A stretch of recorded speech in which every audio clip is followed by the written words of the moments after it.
Flags are flying at half-staff across Wisconsin tonight in honor of former President George H.W. Bush.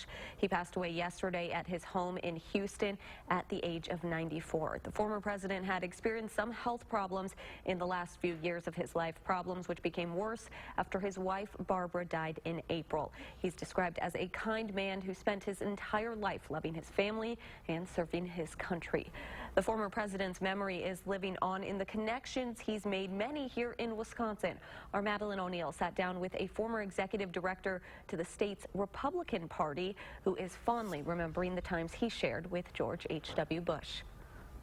I will faithfully execute the office of President of the United States. If you didn't know he was president, you wouldn't assume so. He was the nicest, kindest man.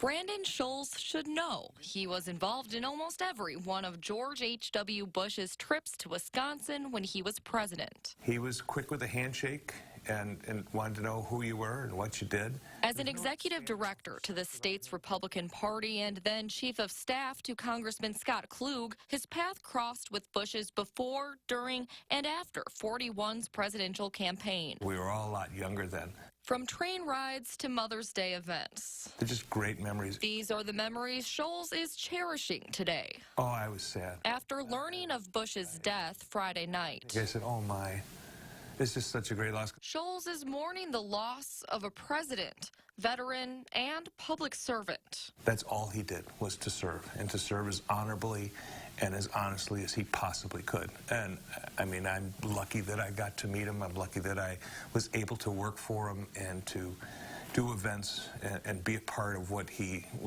did when he came to Wisconsin. I'll always remember that. Especially today, as he's holding those memories close. I will never be sad.